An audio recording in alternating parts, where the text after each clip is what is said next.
Good morning class. हम लोग देख रहे थे राज्य की कार्यपालिका, है ना। और उस राज्य की कार्यपालिका में थोड़ा सा आपको हम ब्रीफिंग दे दें। जैसा कि आप यहाँ पे देख पा रहे हैं कि हम लोग पढ़ रहे थे राज्य की कार्यपालिका, है ना। और उस राज्य की कार्यपालिका में हम लोगों ने पिछली क्लास में राज्यपाल को पढ़ लिया था। अब आज की क्लास का जो हमारा मोटिव है वो है मुख्यमंत्री, है ना। चलिए, तो आज सबसे पहले हम लोग मुख्यमंत्री को पढ़ते हैं। चलिए, तो यहाँ पर देखिए हमने मुख्यमंत्री का जो है एक पूरा टॉपिक यहाँ पे बना दिया है। इसको हम सबसे पहले एक बार ये देख लेते हैं कि हमको मुख्यमंत्री के टॉपिक में पढ़ना क्या है। तो यहाँ पे देखिए जो सबसे पहला है वो थोड़ा सा इनका परिचय हो जाएगा, और परिचय के बाद फिर क्या पढ़ेंगे, इनकी नियुक्ति के बारे में, है ना। और नियुक्ति के बाद फिर शपथ, और शपथ के बाद फिर कार्यकाल, उसके बाद इनका वेतन भत्ता, और वेतन भत्ता के बाद इनकी जो शक्तियाँ हैं या जो कार्य हैं, और वो जो कार्य और जो शक्तियाँ वो दो प्रकार से, मंत्रिपरिषद के रूप में क्या क्या शक्तियाँ कार्य मिले हैं, और राज्यपाल के संबंध में क्या क्या मिले हैं, ठीक। और फिर जो है राज्य विधानमंडल के संदर्भ में क्या क्या शक्तियाँ मिली हैं, और अन्य जो कार्य इनके हैं वो। तो इस प्रकार से जो है 4-5 पॉइंट में हमारा ये टॉपिक पूरा हो जाएगा, ठीक। तो चलिए, जो सबसे पहले हम लोग प्रयास करते हैं मुख्यमंत्री के बारे में, है ना। परिचय देख लेते हैं मुख्यमंत्री के बारे में। तो जो यहाँ पे लिखा है उसको एक बार पढ़ लीजिए कि किसी राज्य में मुख्यमंत्री की वह स्थिति है जो संघ में प्रधानमंत्री की होती है। जैसे आप सबको पता ना कि हमारे जो केंद्र में कौन होंगे, एक पीएम साहब होंगे, प्रधानमंत्री होंगे, और राज्य में कौन होगा, मुख्यमंत्री होंगे, ठीक। और दूसरी बात यह है कि संसदीय व्यवस्था के अंतर्गत जहाँ राज्यपाल राज्य का मुखिया होता है, वहीं मुख्यमंत्री सरकार का मुखिया होता है, ठीक है। मतलब शासन का जो प्रमुख होगा वो कौन होगा, मुख्यमंत्री होगा, ठीक है। और जो राज्य का जो प्रशासनिक अधिकारी होगा सबसे बड़ा, उसे क्या बोलेंगे, हम राज्यपाल बोलेंगे। और जो सरकार का या जो शासन का जो प्रमुख होगा या जो मुखिया होगा, उसे हम क्या बोलेंगे, मुख्यमंत्री बोलेंगे, ठीक। चलिए, अब हम बात करते हैं मुख्यमंत्री की नियुक्ति की।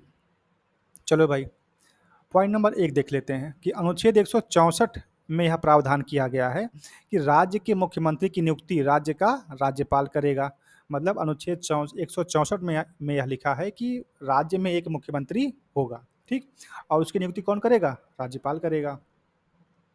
दूसरी बात यह है कि संसदीय व्यवस्था में राज्यपाल राज्य विधानसभा में बहुमत प्राप्त दल के नेता को मुख्यमंत्री नियुक्त करेगा।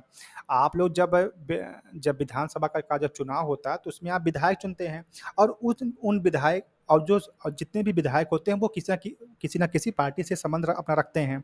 तो मान लीजिए कोई ऐसी पार्टी है जहाँ पे ज़्यादा विधायक चुन करके आए, और किसी पार्टी से कम चुन करके आए, तो जिस पार्टी से ज़्यादा विधायक चुन करके आएंगे उस पार्टी के की जो विधायक हैं वो आपस में किसी एक व्यक्ति को जो है क्या कहेंगे, अपना जो एक मुखिया मान लेंगे कि सर आपके नेतृत्व में हम लोग काम करेंगे, ठीक है। तो उसी व्यक्ति को, जिसको इन लोगों ने मुखिया माना है, उसी व्यक्ति को जो है राज्यपाल क्या करेगा, मुख्यमंत्री के रूप में नियुक्त कर देगा, ठीक। चलिए, पॉइंट नंबर 3 की बात कर लेते हैं कि किसी दल द्वारा स्पष्ट बहुमत ना होने की स्थिति में मुख्यमंत्री की नियुक्ति करते समय राज्यपाल अपने विवेकाधिकार का प्रयोग कर सकता है। मान लेते हैं कि मामला बराबर का आ गया, यहाँ भी बराबर, यहाँ भी बराबर, ठीक है। मतलब कोई पार्टी ए है, कोई पार्टी बी है, ठीक। पार्टी ए में उतने ही विधायक चुन करके आते हैं जितने की बी में आते हैं, ठीक है। तो इस स्थिति में राज्यपाल क्या करेगा, किसी एक पार्टी से किसी एक व्यक्ति को मुख्यमंत्री के रूप में नियुक्त कर देगा, ठीक। लेकिन अब इस परिस्थिति में क्या होगा कि इस परिस्थिति में राज्यपाल द्वारा सबसे बड़े दल या सबसे बड़े दलों के समूह के नेता को मुख्यमंत्री नियुक्त किया जाता है, एवं उसे 1 माह के भीतर सदन में विश्वास मत हासिल करना होता है। अब जिसको भी चुना जाएगा उनसे कहा जाएगा कि भाई देखिए, आपके जो विधायक हैं उनके विधायक बराबर हैं, तो हमको क्या करना है कि जिसका विधायक ज़्यादा होगा उसी दल का जो नेता होगा उसी को हम मुख्यमंत्री बनाएंगे। तो आप 1 माह के अंदर जो है अपना जो विश्वास प्रस्ताव है उसको बढ़ा लीजिए, है ना। मतलब आपके जो विधायक हैं उनको बढ़ा लीजिए, किसी के साथ टाई अप कर लीजिए या किसी को अपने में मिला लीजिए, तो ताकि आपकी जो संख्या है वह थोड़ी बढ़ जाए। तो इसलिए जो है ऐसा आप कर सकते हैं, और ये जो है 1 माह के अंदर कर लीजिए ताकि आप अपने पद पे बने रहिए, अदरवाइज़ आपको हटा दिया जाएगा, है ना। बात करते हैं पॉइंट नंबर 5 की, तो इसमें कहा जा रहा है कि संविधान के अनुसार मुख्यमंत्री को विधानमंडल के दोनों सदनों में से किसी एक का सदस्य होना अनिवार्य है। मुख्यमंत्री वही बनेगा जो या तो विधानसभा का मेंबर हो या फिर विधान परिषद का मेंबर हो, ठीक है। या बनने की योग्यता रखता हो, है ना? परंतु संसदीय परंपरा के अनुसार मुख्यमंत्री जनता द्वारा चुना गया विधानसभा का सदस्य होना चाहिए। यह परंपरा सिर्फ है, ठीक है? कोई हार्ड फास्ट रूल नहीं है कि अगर आप इससे नहीं होंगे तो आपको मुख्यमंत्री नहीं बनाएँगे, ऐसा नहीं है। जैसे प्रधानमंत्री के केस में है कि जो लोकसभा का आप मेंबर होने चाहिए, लेकिन ऐसा फिक्स रूल नहीं है। जैसे आपको पता होगा कि श्रीमती इंदिरा गांधी जो है वो राज्यसभा से आई थी, तब भी वो प्रधानमंत्री थी, ठीक है? तो ऐसा नियम है कि आप या तो लोकसभा के हों या फिर राज्यसभा के हों, तो आपको जो हम प्राइम मिनिस्टर बना सकते हैं। तो उसी प्रकार से यहाँ पर भी जो है या तो आप विधानसभा के मेंबर हों या फिर आप विधान परिषद के मेंबर हों, दोनों में से किसी का अगर आप मेंबर हैं, तो आपको मुख्यमंत्री बनाया जा सकता है। लेकिन परंपरा जो हमारे देश की रही है, उसमें यही रहा है कि आप विधानसभा के सदस्य होने चाहिए, ठीक है? ये बात है। बात करते हैं अगली हम शपथ की। शपथ में क्या चीज़ है कि मुख्यमंत्री को उनके पद एवं गोपनीयता की शपथ कौन दिलवाता है भाई? राज्यपाल, ठीक है? जानते रहिएगा। नंबर 2 ये है कि मुख्यमंत्री भारत के संविधान के प्रति सच्ची श्रद्धा और सत्यनिष्ठा रखने की शपथ लेता है एवं भारत की प्रभुता और अखंडता बनाए रखने की प्रतिज्ञा लेता है। पॉइंट नंबर 3 ये है कि मुख्यमंत्री वचन देता है कि जो विषय राज्य के मंत्री के रूप में मेरे पास लाया जाएगा, उसे किसी व्यक्ति या व्यक्तियों को तब के सिवाय जबकि ऐसे मंत्री के रूप में अपने कर्तव्यों के सम्यक निर्वहन के लिए ऐसा करना अपेक्षित हो, मैं प्रत्यक्ष अथवा परोक्ष रूप से संसूचित या प्रकट नहीं करूँगा। तो इस प्रकार से वो अपना वचन देकर के शपथ ग्रहण करते हैं, ठीक है? नेक्स्ट आपका है कार्यकाल। कार्यकाल के बारे में भाई कि मुख्यमंत्री का जो कार्यकाल है वह निश्चित नहीं होता, परंतु सामान्यतः 5 वर्ष के लिए राज्यपाल के प्रसादोपर्यंत अपने कर्तव्यों एवं दायित्वों का निर्वहन करता है, ठीक है? देखिए इसमें क्या लिखा गया कि निश्चित नहीं होता, इसका ये मतलब है कि 5 वर्ष तो सामान्यतः 5 वर्ष के लिए वो चुने जाते हैं, लेकिन अगर अगर उसके पहले भी कोई ऐसी परिस्थिति बनती है कि उनको बर्खास्त कर दिया जाए या उनके उनके द्वारा जो विधानसभा वो भंग कर दी जाए, है ना? तो अगर ऐसी कोई बात आती है तब वो अपना त्यागपत्र दे करके हट सकते हैं, है ना? ऐसा नहीं है कि आपको ज़बरदस्ती 5 साल पूरा ही करना है। ये सामान्यतः ऐसा है कि आप करिए, अगर नहीं कर पा रहे तो आप हट सकते हैं, कोई दिक्कत नहीं है। पॉइंट नंबर 2 है कि राज्यपाल द्वारा मुख्यमंत्री को तभी बर्खास्त किया जा सकता है जब मुख्यमंत्री विधानसभा निम्न सभा में अपना बहुमत खो दें, है ना? तो इस स्थिति में जो है उनको हटाया जा सकता है। बात कर लेते हैं वेतन भत्तों की। वो तो पॉइंट नंबर 1 इसमें लिखा है कि मुख्यमंत्री के वेतन एवं भत्तों का निर्धारण जो है राज्य की जो विधानमंडल है वह करती है। दूसरा यह है कि विधानमंडल के प्रत्येक सदस्य को मिलने वाले वेतन एवं भत्तों के अलावा व्यय विषयक भत्ते, निःशुल्क आवास, यात्रा भत्ता और चिकित्सा सुविधाएं आदि प्राप्त होती हैं, ठीक है? तो ये कुछ चीज़ें हैं। अब हम बात कर लेते हैं नेक्स्ट अपना, जो कि मुख्यमंत्री की शक्तियां हैं। थोड़ा सा इसको आप लोग ध्यान से देखिएगा क्योंकि यहाँ से सवाल बनने की संभावना रहती है ना? तो देखिए इसमें लिखा हुआ है कि मुख्यमंत्री जो है मंत्रालयों का प्रधान होता है। वह सभी मंत्रालयों पर निगरानी एवं सामंजस्य तथा समन्वय स्थापित करने के का भी कार्य करता है।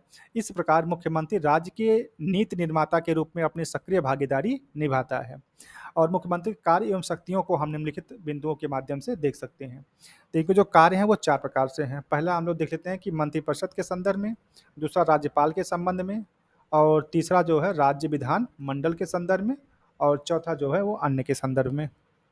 तो चलो भाई पहला देखते हैं मंत्रिपरिषद के संदर्भ में। तो पहला पॉइंट क्या लिखा है कि मुख्यमंत्री जो है वो मंत्रियों के विभागों का वितरण एवं फेरबदल करता है तथा निगरानी भी रखता है। सेकंड यह है कि मंत्रिपरिषद की बैठक की अध्यक्षता करता है। जब मंत्रिपरिषद की बैठक होगी तो उसका अध्यक्ष कौन होगा? मुख्यमंत्री ही होगा। तीसरी बात यह है कि मतभेद की स्थिति में वह किसी भी मंत्री से उसका त्यागपत्र ले सकता है अथवा राज्यपाल को सलाह देकर के उसे बर्खास्त भी करवा सकता है। और पॉइंट नंबर 4 यह है कि मुख्यमंत्री अपना त्यागपत्र देकर पूरी मंत्रिपरिषद को बर्खास्त कर सकता है, ठीक है? ये चीज है। नंबर 2 है राज्यपाल के संबंध में। तो मुख्यमंत्री राज्यपाल एवं मंत्रिपरिषद के बीच की कड़ी होता है और इस संदर्भ में उसके कुछ कर्तव्य भी हैं। तो आइए देखते हैं क्या कर्तव्य हैं भाई। पहला यह है कि राज्यों के प्रशासन संबंधी एवं विधान विषयक प्रस्थापनाओं संबंधी मंत्रिपरिषद के सभी विनिश्चय राज्यपाल को संसूचित करे और इससे संबंधित जो जानकारी राज्यपाल मांगे वह दे। ठीक है, मतलब हमारे राज्य में क्या घटनाएं हो रही हैं, क्या चीजें चल रही हैं, इनकी सारी जानकारी जो है मुख्यमंत्री राज्यपाल को देगा। दूसरा यह है कि जिस विषय पर किसी मंत्री ने विनिश्चय किया है किंतु मंत्रिपरिषद ने विचार नहीं किया है, राज्यपाल द्वारा अपेक्षा किए जाने पर परिषद के समक्ष विचार के लिए रखे। कौन रखे? मुख्यमंत्री रखे। ठीक है। और तीसरा पॉइंट यह है कि मुख्यमंत्री राज्य के महाधिवक्ता, राज्य लोक सेवा आयोग के अध्यक्ष एवं सदस्यों की नियुक्ति के संबंध में राज्यपाल को परामर्श दे सकता है। ठीक है, मुख्यमंत्री क्या करेगा? राज्य के जो महाधिवक्ता होंगे, जो राज्य के लोक सेवा आयोग के अध्यक्ष होंगे, जो सदस्य होंगे, उनकी नियुक्तियों के संबंध में राज्यपाल को सलाह दे सकता है कि आप इनको अपॉइंट करिए, आप इनको अपॉइंट ना करिए। तो इस प्रकार से कुछ बातें वो बता सकता है राज्यपाल को। ठीक है, अब हम लोग थोड़ा-सा इसको अनुच्छेद के बारे में थोड़ा-सा देख लेते हैं कि यहाँ पे राज्यपाल के संबंध में क्या बातें कही जा रही हैं। कि अनुच्छेद 163 कह रहा है कि मंत्रिपरिषद द्वारा राज्यपाल को सहायता एवं सलाह देना। अनुच्छेद 164 कह रहा है कि मंत्रियों से संबंधित अन्य प्रावधान भी हैं, जैसे मुख्यमंत्री की नियुक्ति राज्यपाल करेगा, साथ ही अन्य मंत्रियों की भी नियुक्ति मुख्यमंत्री के सलाह पर राज्यपाल करेगा। सेकंड यह है कि मंत्री राज्यपाल के प्रसादोपरांत अपने पद पर बने रहेंगे। तीसरा यह है कि मंत्रिपरिषद की सामूहिक जिम्मेदारी विधानसभा के प्रति होगी, है ना? ये सब किसके अंतर्गत है? अनुच्छेद 164 के अंतर्गत है। बात करते हैं अनुच्छेद 167। इसमें कहा जा रहा है कि राज्यपाल को सूचना प्रदान करने से संबंधित मुख्यमंत्री के दायित्व हैं, जैसे नंबर 1, राज्य के प्रशासन संबंधी और विधान विषयक प्रस्थापनाओं संबंधी मंत्रिपरिषद के सभी विनिश्चय राज्यपाल को संसूचित करना एवं इससे संबंधित जो जानकारी राज्यपाल मांगे उसको देना। दूसरा यह है कि अगर किसी विषय पर किसी मंत्री ने निश्चय कर लिया है परंतु मंत्रिपरिषद द्वारा विचार नहीं किया गया है तो राज्यपाल द्वारा अपेक्षा किए जाने पर मंत्रिपरिषद के समक्ष जो है वह प्रस्तुत करना। ठीक, ये तो थोड़ा अनुच्छेद के संदर्भ में था। अब हम बात कर लेते हैं राज्य के विधानमंडल के संदर्भ में। पहला ये है कि राज्यपाल को विधानसभा का सत्र बुलाने, है ना, एवं उसे स्थगित करने के संदर्भ में सलाह देना। मुख्यमंत्री साहब क्या कर सकते हैं? राज्यपाल को यह सलाह दे सकते हैं कि कब वह सत्र बुलाएं और कब उसको स्थगित कर दें। ठीक, दूसरा पॉइंट यह है कि मुख्यमंत्री द्वारा विधानसभा को किसी भी समय विघटित करने की सिफारिश किससे? राज्यपाल से सिफारिश कर सकते हैं। और तीसरा यह है कि सभापटल पर सरकारी नीतियों की घोषणा करना, है ना। और इस क्लास का लास्ट पॉइंट है, अन्य पॉइंट है कि मुख्यमंत्री राज्य योजना बोर्ड का अध्यक्ष होता है ना, जो राज्य का योजना बोर्ड होगा उसका अध्यक्ष होगा। दूसरा यह है कि मुख्यमंत्री अंतर्राज्यीय परिषद और राष्ट्रीय विकास परिषद का सदस्य होता है, जिसकी अध्यक्षता प्रधानमंत्री करता है। ठीक, अरे आप सबको पता ना भाई, राज्य अंतर्राज्यीय परिषद, ठीक है, और जो राष्ट्रीय विकास परिषद, इसका वो मेंबर होता है, जिसकी अध्यक्षता कौन करता है? प्रधानमंत्री। तीसरा यह है कि वह संबंधित क्षेत्रीय परिषद के क्रमवार उपाध्यक्ष के रूप में कार्य करता है और एक समय में इसका कार्यकाल 1 वर्ष का होता है। ठीक है, पॉइंट नंबर 4 है कि वह राज्य सरकार का मुख्य प्रवक्ता भी होता है। और पांचवा पॉइंट है कि आपातकाल के दौरान वह राजनीतिक स्तर पर मुख्य प्रबंधक होता है। ठीक है, तो ये कुछ बातें जो है राज्यपाल के संदर्भ में, मुख्यमंत्री के संदर्भ में हमने आज की क्लास में पढ़ी हैं। अब हमारा सिर्फ एक ही काम बचता है, किसके? PYQ करना। तो जब हम अगली क्लास में आएंगे तो उस क्लास में जो है इस टॉपिक से संबंधित जितने भी अभी तक पिछले 30 वर्षों में 30 ईयर्स में जितने भी सवाल पूछे गए हैं, चाहे वो UPSC का हो, चाहे वो RO का हो, और चाहे वो स्टेट PCS के हों, चाहे BO के हों, चाहे लोअर PCS के हों, इतने परीक्षाओं में या इसके अलावा भी अगर कोई परीक्षा के सवाल इस टॉपिक से संबंधित आए हैं तो उन्हें हम सॉल्व करने का प्रयास करेंगे। ठीक है, तो ठीक है दोस्त, फिर आज के लिए इतना ही रखते हैं, बाकी चीज़ें कल की क्लास में। धन्यवाद।